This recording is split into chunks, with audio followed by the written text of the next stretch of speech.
کوئی مسلمان جمعہ کی نماز ترک کرتا ہوگا تو رسول اللہ کے دل پہ کیا گزرتی ہوگی؟ کیا میں نے اسی لیے خندق کھودی تھی کہ تم جمعہ بھی نہ پڑھو اور عشق مصطفیٰ کا دعویٰ کرو؟ جب کوئی مسلمان جوان نرم نرم گدوں پہ لیٹ کر زنا کی فلم دیکھتا ہوگا اس وقت رسول اللہ کے دل پہ کیا گزرتی ہوگی؟ بتاؤ بتاؤ مجھے۔ عشق کا دعویٰ کرتے ہو، حضور کے دل کا خیال نہیں کرتے؟ سب کے دل کا خیال کرنے والوں اللہ کے محبوب کے دل کا خیال نہیں کرتے؟ جب کوئی مسلمان بیٹی بے پردہ گھومتی ہوگی، کسی نوجوان کے ساتھ بائک پر عشق لڑانے کے لیے جاتی ہوگی، اس وقت رسول اللہ کے دل پہ کیا گزرتی ہوگی؟ جب کوئی مسلمان معاذ اللہ زنا کرتا ہوگا، شراب پیتا ہوگا، نشہ کرتا ہوگا، اللہ اکبر، اس وقت تو مسلمانوں کے سچے رسول ہمارے اور آپ کے آقا مصطفیٰ جان رحمت صلی اللہ علیہ وسلم کے دل پہ کیا گزرتی ہوگی؟ دین کو تو ہم نے کھیل بنایا، دین کا کھلواڑ تو ہم نے کیا، بتاؤ دین ہماری زندگی میں کہاں ہے؟ ارے ایک شریف بیٹے کے دل کے اندر یہ بات آتی ہے کہ میرے باپ نے اتنی محنت کر کے یہ دولت کمائی ہے تو اس دولت کو میں کیسے اڑا دوں؟ جب باپ کی کمائی ہوئی دولت کا احساس ہے تو رسول پاک کی اس کمائی ہوئی دولت کا احساس مسلمان کب کرے گا؟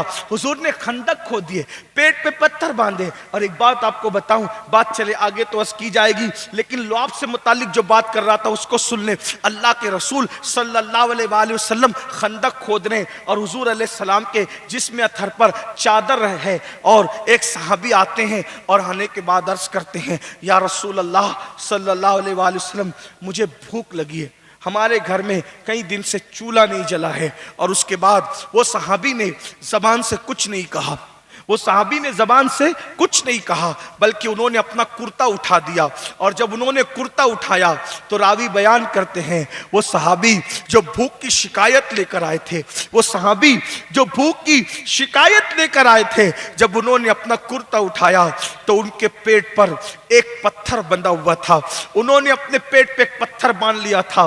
مسلمانوں، صرف گوشت مچھلی اور سر پہ ٹوپی ڈال کر عشق مصطفیٰ کا دعویٰ کرنے والوں اور دین سے دور ہونے والوں، اللہ کے نبی کو محشر میں کیا منہ دکھاؤ گے؟ قبر میں مصطفیٰ جان رحمت کو کیا منہ دکھاؤ گے؟ ان لوگوں کی محنت کا احساس کرو۔ صحابہ نے پیٹ پہ پتھر باندھ کر کے خندقیں کھودی ہے، اللہ اکبر۔ آج ہم سے 10 منٹ کا وقت نہیں نکالا جاتا نماز کے لیے، آج ہم سے گناہ سے بچنے کی کوشش نہیں ہوتی، آج ہم سے داڑھی کے چند بال اپنے چہرے پہ سجانے کی ہمیں توفیق نہیں ہوتی۔ آج مسلم جوانوں کا حال یہ ہو گیا کہ لڑکیوں سے ناجائز تعلقات قائم کریں، فون پر لمبی لمبی باتیں کریں، اور جب یہ باتیں سنتے تو ہنستے۔ یاد رکھنا، عورتوں پر پاپ کی نگاہ جو ڈالتے ہیں، روایتوں میں آیا ہے جب وہ مریں گے تو ان کی زبان پہ کلمہ بھی جاری نہیں ہوگا۔ کس حالت میں مرنا چاہتے ہو کہ تمہاری زبانوں پہ کلمہ بھی جاری نہ ہو؟ ہر آدمی اپنے آپ میں ڈوب کر سوچے کہ تو کر کیا رہا ہے۔ موبائل کے اندر اتنی گندگی بھر کے رکھے ہو کہ اپنے اندر موبائل میں اتنے مشکل پاسورڈ رکھتے ہو کہ کوئی دیکھ نہ سکے۔ بلکہ ایک بات کہہ دوں معذرت کے ساتھ، دنیا دار تو دنیا دار، دیندار کہلانے والوں کے موبائل کے اندر بھی اب بہت اچھی چیزیں نہیں ہے الا ماشاءاللہ۔ بہت حالات خراب ہے۔ ہم اوپر کے دیندار تو بن گئے، اندر کیا ہے؟ اور یاد رکھنا، چولے پہن کر کے تم سب کو دھوکہ دے سکتے ہو، رسول اللہ کو دھوکہ نہیں دے سکتے۔ جس کی نگاہ سے خدا کی ذات نہ چھپی، اس کی نگاہ سے میرا اور آپ کا اندر کیا چھپ سکتا ہے؟ اس لیے حضور کو کیا منہ دکھاؤ گے؟ جب صحابی کے پیٹ پہ آقا نے دیکھا کہ ایک پتھر ہے، ایک پتھر۔ ابھی رمضان شریف گیا، 12 گھنٹے 14 گھنٹے کا روزہ ہم نے رکھا، لیکن جب افطار کا وقت آتا تھا تو کتنی بھوک اور پیاس لگتی، آدمی سب کو بھول جاتا ہے۔ لیکن یہ بات بھی آپ کو بتاؤں، میں اپنی بہنوں کی توجہ چاہتا ہوں، جب صحابی نے اپنے پیٹ سے کپڑا ہٹا کے حضور کو ایک پتھر بتایا کہ اتنی بھوک لگی ہے کہ میں نے پیٹ پہ ایک پتھر باندھ لیا، آقا نے ان کو کوئی جواب نہیں دیا۔ حضور نے اپنے پیٹ سے چادر ہٹائی، اپنے مبارک پیٹ سے حضور نے چادر ہٹائی، اور چادر جب ہٹایا تو راوی بیان کرتے ہیں صحابی کے پیٹ پہ ایک پتھر تھا اور رسول اللہ کے پیٹ پہ دو دو پتھر بندھے ہوئے تھے۔ حضور کے پیٹ پہ دو پتھر تھے۔ یہ منظر دیکھا صحابہ رو پڑے۔ جس کے لنگر پر دنیا پلتی ہے، جس کے ٹکڑوں پر کائنات پلتی ہے، آج اس رسول کے پیٹ پر بھوک کی وجہ سے دو پتھر ہیں، اور دو پتھر باندھ کر حضور گھر میں نہیں بیٹھے بلکہ دو پتھر باندھ کر حضور خندق کھود رہے ہیں۔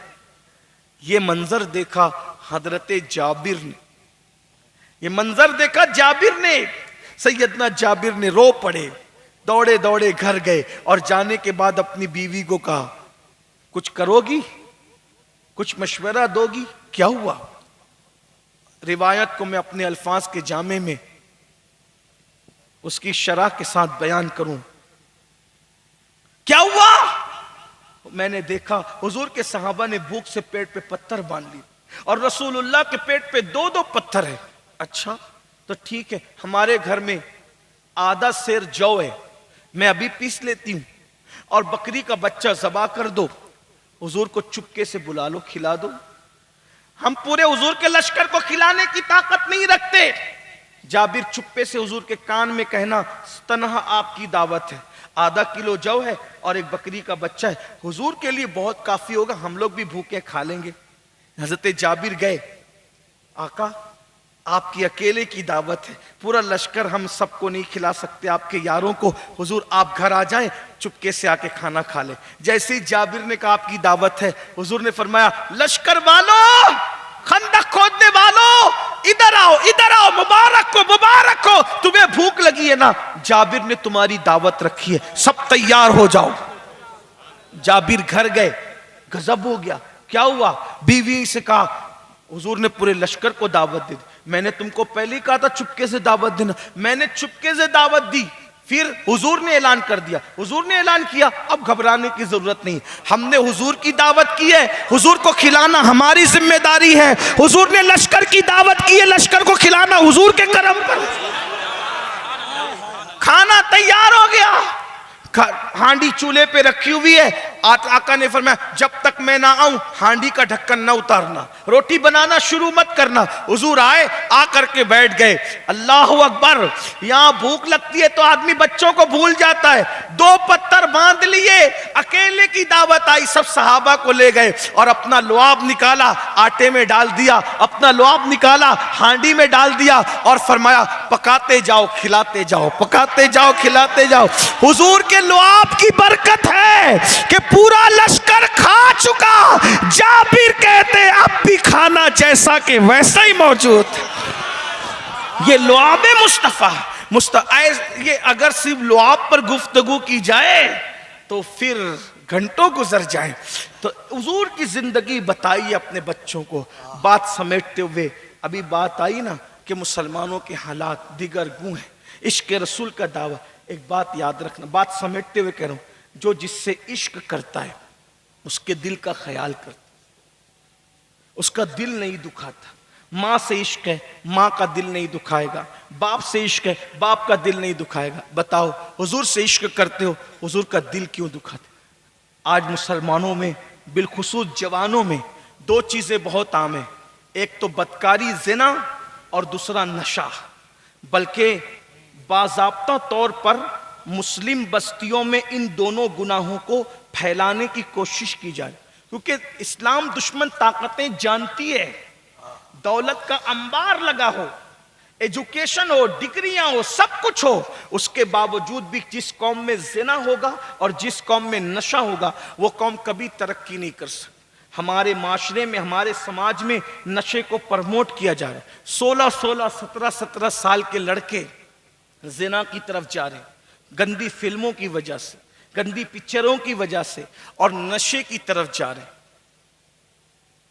کوئی نشے کا انجیکشن لے رہا ہے، کوئی گولیاں لے رہا ہے، کوئی یاد رکھنا نشہ قسطوں میں تمہیں مارے گا، انسٹالمنٹ پر تمہیں تباہ کرے گا۔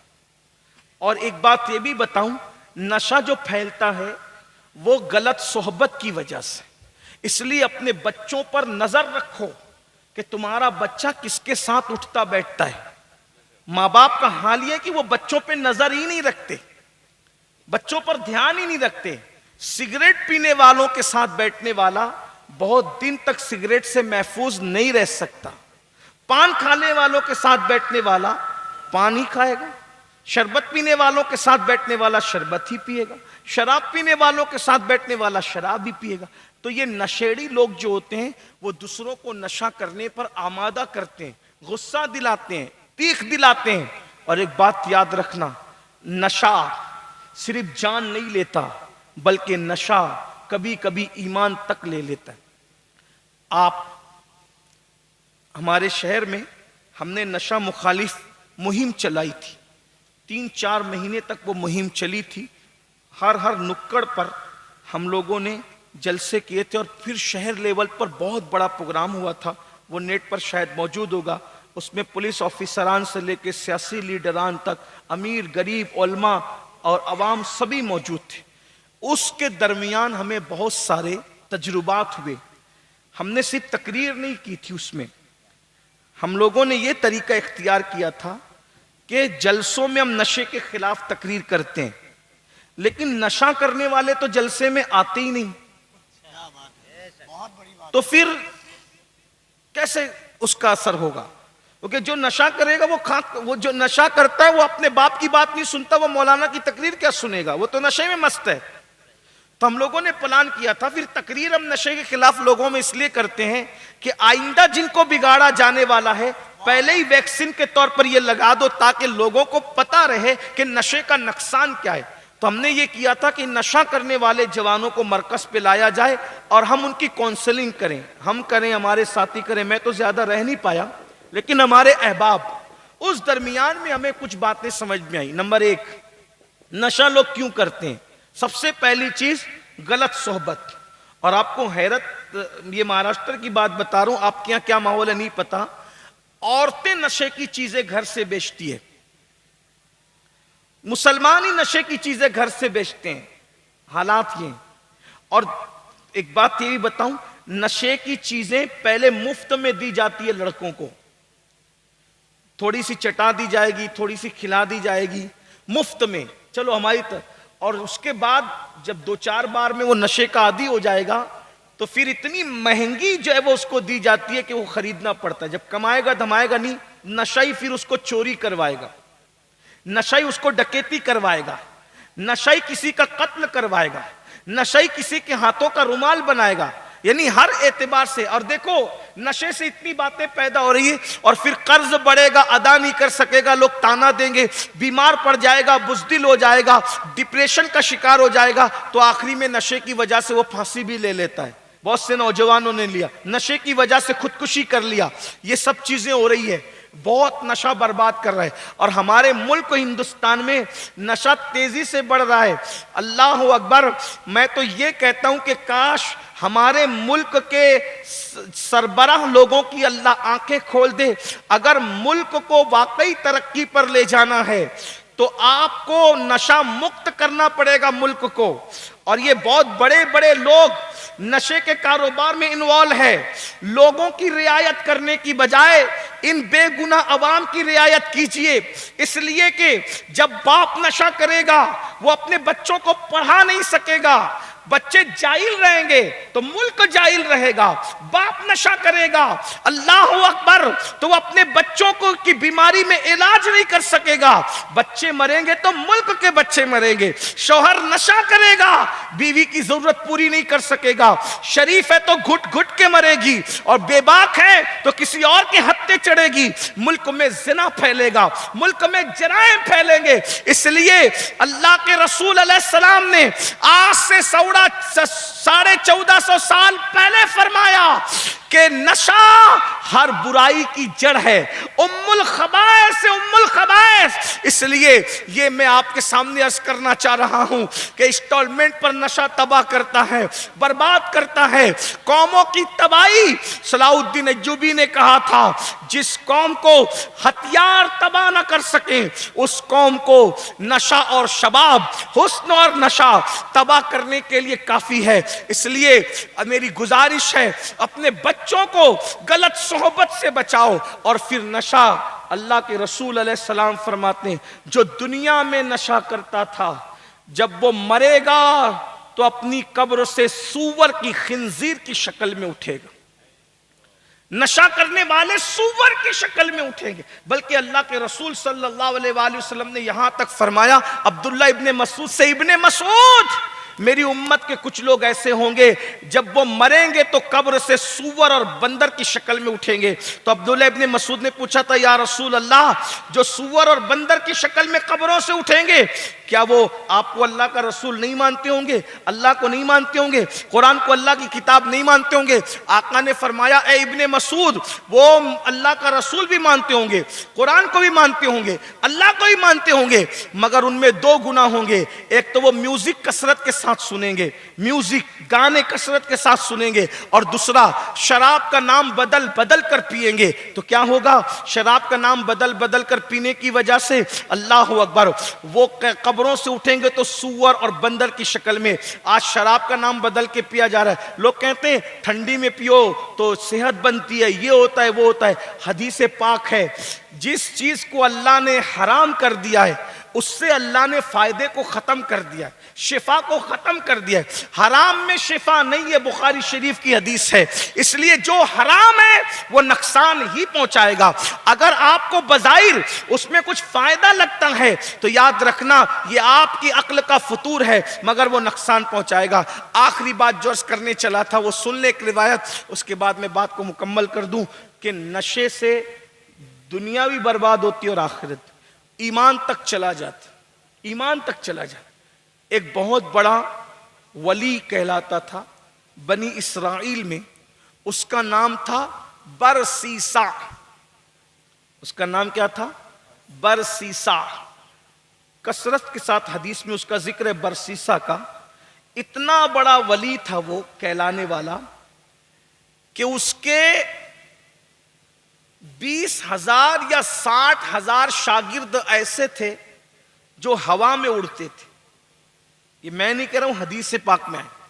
برسیسا کے ہزاروں شاگردوں کو اتنی طاقت مل گئی تھی عبادت اور ریاضت سے کہ ہوا میں اڑتے تھے. اور برسیسا اتنی عبادت کرتا تھا کہ اس نے اپنی خانقاہ سے کبھی قدم بھی باہر نہیں نکالا. تو اس کی عبادت کو دیکھ کر فرشتے تعجب کرتے تھے کہ برسیسا کتنا عبادت گزار ہے. اللہ نے فرمایا اے فرشتوں مگر یہ کافر ہے، کافر، یہ کافر ہو کر کے مرے گا. اللہ اکبر، یہ کیسے مرے گا؟ کافر ہو. فرشتے حیران، جس کے شاگردوں میں اتنی طاقت کہ وہ ہواؤں میں اڑے، اس کی رات دن کی عبادتیں، اور اللہ فرما رہا ہے کہ کافر ہو کے مرے گا. اللہ نے جو کہہ دیا وہ تو ہوگا. اس سے یہ بھی مسلمانوں ایمان کی حفاظت کرو. کتنی اللہ عبادت کی توفیق دے، گھمنڈ مت کرو، غرور مت کرو، اپنے آپ کو ہوشیار مت سمجھو، بلکہ یہ سوچو کہ پتہ نہیں ایمان پہ خاتمہ ہوگا کہ نہیں. سرکار غوث پاک فرماتے ہیں جو ایمان پر خاتمے کی فکر نہیں کرتا مجھے ڈر ہے کہ جب وہ مرے گا تو کافر ہو کے مرے گا. اس لیے اپنی دعاؤں کا حصہ بنا لو. اور یہ بھی یاد رکھنا بہت سارے لوگ ایسے ہیں جنہوں نے رسول اللہ کے دور میں کلمہ پڑھا تھا لیکن مرے تو کفر پہ مرے. آپ کو نہیں پتا مسلمہ کذاب، اس نے حضور کے زمانے میں کلمہ پڑھنے کی بات کی تھی، کفر پہ مرا کہ نہیں مرا؟ عبداللہ ابن ابی حضور کے زمانے میں کلمہ پڑھا، کفر پہ مرا، پوری زندگی منافقت میں گزاری. اللہ سے ڈرتے رہو، اللہ کی بارگاہ میں استغفار کرتے رہو، ایمان پہ خاتمے کی فکر کرتے رہو. ہر اس کام سے بچو جو تمہیں کفر کی طرف لے جائے، شرک کی طرف لے جائے، بدعقیدگی کی طرف لے جائے. اللہ اکبر. اللہ نے فرما دیا برسیسا کفر پہ مرے گا، کفر پہ. فرشتے دیکھنے لگے حیرت سے کہ کیسے کفر پہ مرے گا. ایک دن برسیسا چونکہ خانقاہ کے باہر نہیں نکلتا تھا، اس کی خانقاہ پہ دستک ہوئی. اس نے دروازہ کھولا تو دیکھا کہ کوئی جوان آیا ہے اور برسیسا سے کہتا ہے برسیسا مجھے بھی اپنے شاگردوں میں شامل کر لو، میرے بھائی تم بہت عبادت کرتے. برسیسا نے کہا میرے یہاں اب جگہ نہیں کہ میں کسی شاگرد کو رکھوں. تو وہ زبردستی خانقاہ میں گھس گیا اور نماز شروع کی.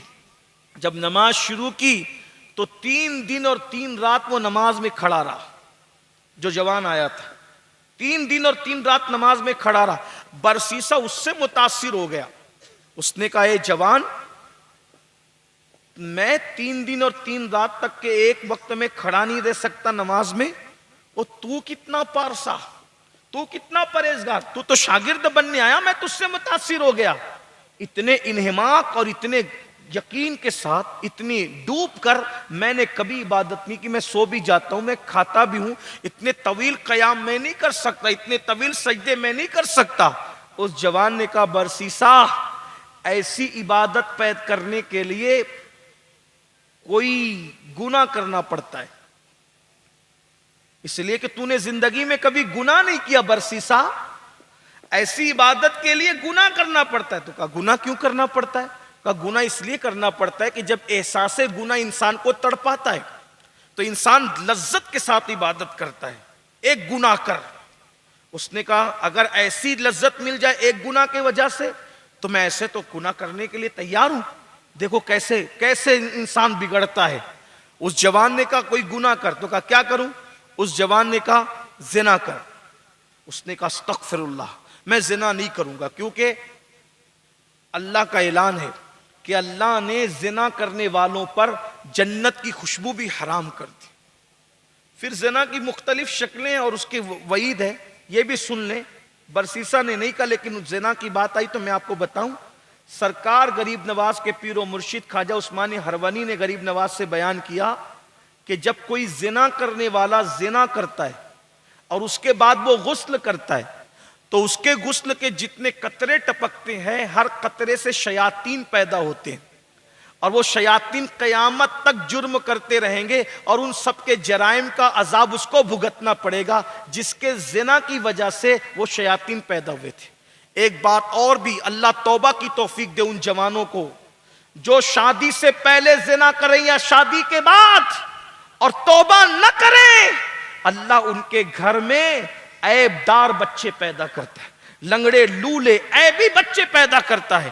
اللہ اکبر. اب اس سے یہ نہیں کہ جس کے گھر میں عیبی بچے دیکھو اس پہ شک کرو کہ اس نے زنا کیا، ایسا نہیں.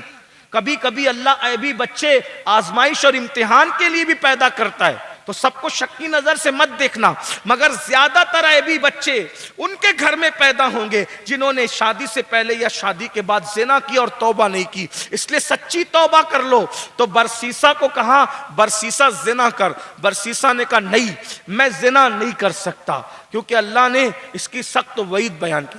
کہا ٹھیک ہے کوئی بات نہیں، زنا نہیں کرتے، ایک کام کرو کسی کو قتل کر دو، مرڈر کر دو کسی کا.